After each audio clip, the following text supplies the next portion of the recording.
सबसे पहले ना मैं 19 चैप्टर ही एक्सप्लेन करूँगी क्योंकि ज़्यादातर लोगों को सिर्फ 19 चैप्टर में ही प्रॉब्लम आ रही थी।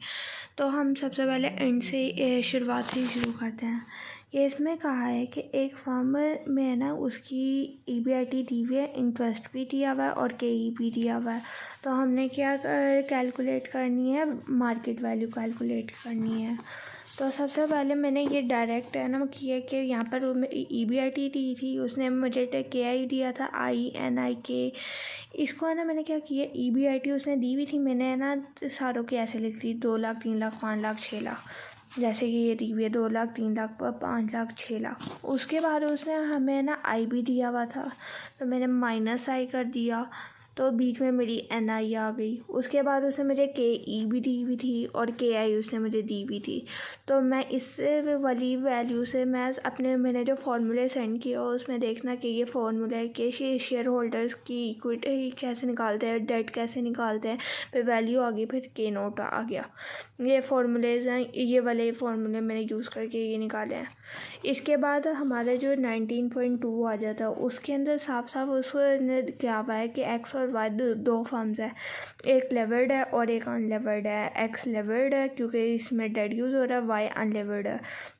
तो हमने क्या फाइंड आउट, इसने बता दिया है कि इसके टोटल एसेट्स 15 लाख है, जिसके अंदर से ऑपरेटिंग प्रॉफिट उसका 20% है। 20% का 15 लाख का 20% करेंगे 3 लाख आ जाएगा। ये हमारी EBIT आ जाएगी। उस -I करेंगे तो हमारा NI आ जाएगा।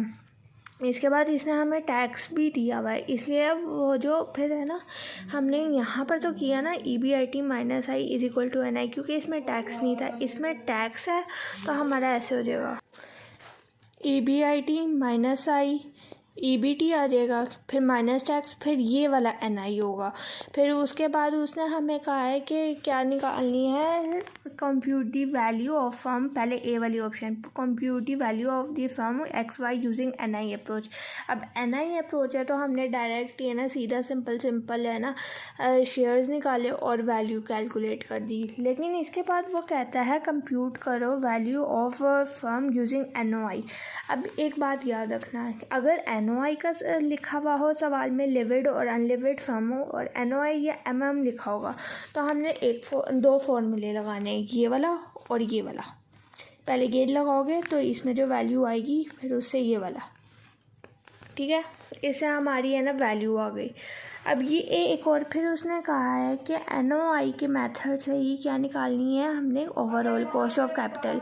तो चाहे हमारा MM वाला क्वेश्चन हो या NOI वाला सवाल हो, अगर वो हमें ओवरऑल कॉस्ट ऑफ कैपिटल निकालने के लिए कहेगा ना, तो यहाँ तक तो हमने सिमिलरली करना है, NI निकाल लिया।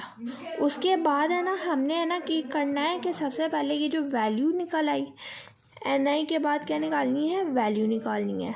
उसके बाद डेट हमें पता है तो V - V, तो S कैसे निकालेगा, V - V। अब X की थी तो मैंने किया और उसके बाद ये किया क्योंकि Y की क्या थी 16, 15। ये मैंने ना थोड़ा सा क्वेश्चन चेंज ऐसे हो गया, ये मैंने X को अनलिविड बना दिया है, Y को लिविड बना दिया है, लेकिन तुम इसके नाम चेंज कर लो तो सवाल वही है। उसके बाद हमने KE निकालनी है। अब ये है ना फॉर्मेट याद कर लो, अगर NOI और MM में बोलेगा कि हमने एक ओवरऑल कॉस्ट ऑफ कैपिटल निकालनी है, तो सबसे पहले हम S निकालेंगे, उसके बाद हम KE निकालेंगे। जब S और KE निकल आएगा फिर हमने निकालनी है value of cost of debt. Cost of debt क्यों निकालनी है, क्योंकि ये जो KI है ना cost of debt before tax है, हमने आफ्टर टैक्स निकालनी है। तो KI को 1 - T से मल्टीप्लाई करोगे तो हमारी आफ्टर टैक्स आ जाएगी। ये तो 0 है क्योंकि इसके अंदर है ही नहीं, ये 6.5% बन गई। इसके बाद हमने जब टैक्स आ जाता है ना हमारे सवाल में, तो हमेशा हम ये वाला फार्मूला लगाते हैं, इसके अलावा कोई और फार्मूला नहीं लगाते। इससे हमारी ओवरऑल कॉस्ट ऑफ कैपिटल आ जाएगी। फिर उसने पूछा था कि कौन सी फर्म ज़्यादा ऑप्टिमल है, तो कोई भी नहीं है, क्योंकि है ना हमारा देखो कि हम लोग कहते हैं कि 100% है ना MM अप्रोच के लिहाज से 100% डेट दिया जाएगा तो हमारी वैल्यू मैक्सिमम होगी। उसके बाद हमारा जो 13 सवाल है उसमें भी यही है कि U और L 2 कंपनी है, एक में डेट दिया जाता है, एक में नहीं दिया जाता। बीच में है ना हमने क्या निकालना है, वैल्यू निकालनी है। तो और ये भी कौन सा मेथड है, इसमें भी टैक्स दिया हुआ है। अभी इसमें है ना टैक्स दिया हुआ है और एमएम अप्रोच बोला हुआ है। तो मैंने क्या कहा था कि एमएम अप्रोच होगा या एनओआई होगा, तो फॉर्मूला ये वाला लगेगा। इस वाले लगा कर हमने पहले बी लिखा, के आई लिखा, टैक्स लिखा, ईबीआईटी लिखा, के ही लिखा। ये मैंने पहले ना सबसे पहले इन्फॉर्मेशन पुट कर देती हूँ ताकि मुझे बार बार सवाल ना देखना पड़े। फिर ये फॉर्मूला लगाया तो मेरी वैल्यू कैलकुलेट हो गई। इसके बाद हमारा आ जाता है 4 वाला सवाल। उसके अंदर हमें कहा हुआ है कि है ना हमने फाइंड आउट करनी है ओवरऑल कॉस्ट ऑफ कैपिटल। तो सबसे पहले हमने देखना है कि क्या क्या हमारे पास है। तो हमारे पास उसने 3 चीज़ें दी हुई हैं। उसने हमें के डी दी हुई है, के ई दी हुई है और उसने हमें डेट परसेंटेज दी हुई है। डेट परसेंटेज को हम बी/वी भी कह सकते हैं। अगर हमारी जो टोटल कैपिटल होता है ना वो 100% होता है, तो अगर 100% में से डेट की परसेंटेज 10% होगी तो हमारी कैपिटल की परसेंटेज 90% होगी। तो हमने 100 पूरा करना है कि डेट की परसेंटेज और इक्विटी की परसेंटेज को मिलाकर 100 बनना चाहिए। तो ये 0 थी, यहाँ पर 110 थी, 90 के। इसके बाद के नोट हमने फाइंड आउट कर लिया। कैसे किया, हमें फॉर्मूला पता है के नोट का। क्या ये जो मैंने पीछे बताया था कौन सा वाला, K D is equal to B V plus K E एस/वी। अभी इसने के डी की जगह के आई भी हम लिख सकते हैं क्योंकि इसमें टैक्स नहीं है। तो टैक्स नहीं है तो हम ये 5% आ जाएगा। अब बी/वी उसने कि बताया हुआ कितना है, 0%।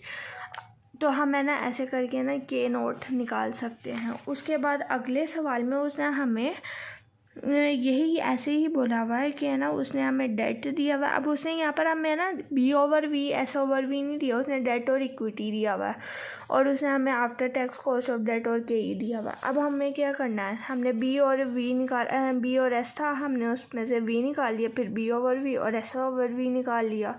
फिर हमने जैसे पेज ऊपर वाला सवाल किया था सेम वैसे ही ये नीचे वाला सवाल हो जाएगा। देन हमारा आ जाता है 19.6 जो हमारा सवाल है। इसके अंदर उसने कहा हुआ है कि हमने क्या करना है, ओवरऑल को के ई निकालना है। हमने के ई निकालना है। तो उसने सबसे पहले हमें कहा हुआ है कि ये पूरी इसने जो दी हुई ये है ना अन वैल्यू, मतलब कि एक की वैल्यू ज़्यादा है एक की वैल्यू कम है। तो उसने कहा हमने पहले इक्विलिब्रियम वैल्यू निकालनी है। इक्विलिब्रियम वैल्यू निकालने के लिए हमारा एक ही फॉर्मूला होगा, NI ओवर के नोट। अब हमारा NI क्या था, सॉरी ये NI नहीं है, EBIT है। EBIT ओवर के नोट, ये EBIT है, ये है ना मतलब कि गलती से मेरा फॉर्मूला चेंज हो गया। ये EBIT है, EBIT ओवर के नोट।